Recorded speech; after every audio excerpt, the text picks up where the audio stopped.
The airport gate was loud with rolling suitcases, echoing announcements, and the restless hum of lives in motion, yet one man sat completely still, as if frozen in a moment that refused to move forward. He was alone on a row of cold plastic seats, hands clasped too tightly, eyes fixed on the departure board that kept changing times but never answers. In a place meant for reunions and new beginnings, he looked like someone waiting for something he had already lost. His name was Daniel Harper, a single father worn thin by grief, responsibility, and a promise he wasn't sure he could still keep.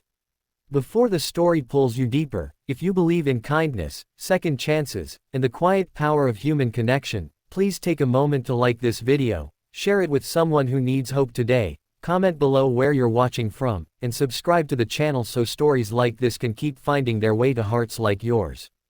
Daniel had been a father for 8 years, but he had been alone for 3. His wife, Emily Harper, had died suddenly from an undiagnosed heart condition, leaving behind a silence that never fully lifted.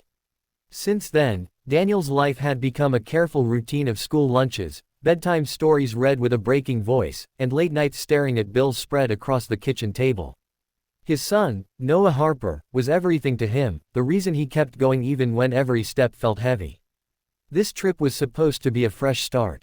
Daniel had finally accepted a job offer in another city, one that paid better and promised stability. Noah was already on the plane with a school group traveling ahead for a special program, supervised and safe. Daniel had insisted on putting on a brave face when they separated, but now, sitting alone at the gate, the weight of doubt pressed down hard. What if moving was a mistake? What if he failed again? The airport felt especially cruel that day. Families laughed nearby. Couples leaned into each other. Children ran past dragging stuffed animals. Daniel felt invisible, like a ghost among the living. He replayed every decision that led him here, wondering if being strong for Noah meant pretending he wasn't breaking inside. His eyes burned, but he refused to let tears fall. He had learned that public places had little patience for quiet pain. That was when 3 small shadows appeared beside him. He barely noticed at first. Just a shift in the air, a presence. Then he felt it, a gentle tug at his sleeve. Daniel looked down to see 3 identical girls standing shoulder to shoulder, their matching coats zipped to their chins, their hair tied back in the same uneven ponytails as if done in a rush.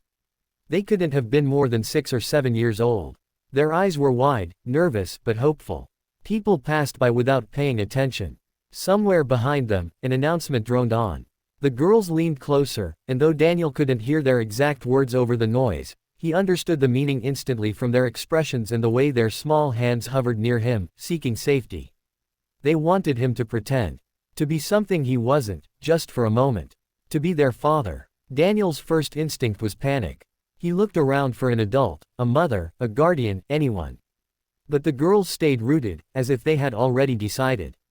Something in Daniel's chest cracked open. He saw fear in their eyes, the kind that comes from being lost or left behind, the same fear he saw in Noah the night Emily never came home from the hospital. Without fully understanding why, Daniel nodded. Not as a stranger, not as a hero, but as a father who knew what it meant to be needed. The change was immediate. The girls relaxed, their shoulders dropping, their breathing slowing. They sat beside him, one on each side and one leaning slightly against his arm. Daniel sat straighter, instinctively protective, his mind racing with questions but his heart strangely calm. People glanced over now, seeing a father with his children, nothing unusual, nothing to worry about. For the first time that day, Daniel felt seen in a way that didn't hurt.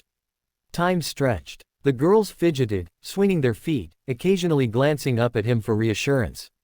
Daniel stayed still, afraid that any movement might break the fragile bubble of safety they had created. He thought about how strange life was, how in his lowest moment, when he felt most alone, he had been chosen by 3 lost children to be their anchor. He wondered what kind of man he had become that this was possible. Eventually, airport security approached, gently and professionally, and within minutes a frantic woman came running down the gate. Her name was Rachel Collins, the girl's mother. She had been delayed at a security checkpoint and arrived breathless, tears streaming, fear written across her face. When she saw her daughters safe, sitting beside Daniel, her legs nearly gave out. She wrapped them in her arms, gratitude pouring out of her in waves that needed no words. Daniel stood slowly, suddenly aware of how empty his arms felt now that the girls were gone. Rachel looked at him with disbelief and relief tangled together. She thanked him again and again, her voice shaking. Daniel tried to brush it off, saying it was nothing, but inside he felt something shift. Before leaving, Rachel paused and asked his name. He told her. She told him hers. It should have ended there, just another airport story, another near miss forgotten by tomorrow. But life, quietly and without warning, had other plans. Months passed. Daniel and Noah settled into their new city. The job was demanding, the days long, but slowly, stability took root. One afternoon, Daniel received an email he almost ignored, thinking it was spam. It was from Rachel Collins. She had tracked him down through a mutual contact at the airport. She said she couldn't forget what he had done, how he had protected her daughters without hesitation. She wanted to thank him properly. Maybe coffee. Maybe just a conversation. Daniel hesitated for days before replying. He wasn't looking for anything. His heart was still bruised, cautious. But something told him to answer. Their first meeting was simple, awkward, and honest. Rachel was a widow too, her husband lost to an accident years earlier. The triplets, Lily, Emma, and Grace Collins, were her entire world. They talked about parenting, about exhaustion, about the strange guilt of laughing again after loss. It felt easy in a way Daniel hadn't felt in years. What began as occasional messages became shared dinners, park visits, and quiet understanding. Noah adored the girls. The girls never forgot the man who pretended to be their father when they needed one. Daniel didn't replace anyone. He didn't try to. But slowly, carefully, he built something new from the broken pieces of what had been. Years later, Daniel would sometimes think back to that airport gate. To the man he was then, hollowed out by grief and doubt. He would realize that moment wasn't just about helping 3 lost girls. It was about being reminded of who he was at his core. A protector. A father. Someone capable of love even when he thought he had nothing left to give. If this story touched your heart even a little, if it reminded you that kindness can change lives in the smallest, quietest moments, please take a second to like this video, share it, and leave a comment. Your engagement helps stories like this reach people who need them most. And before this story ends, tell us in the comments one simple act of kindness that changed your life, because sometimes the smallest moments at the most ordinary places become the turning points we never see coming.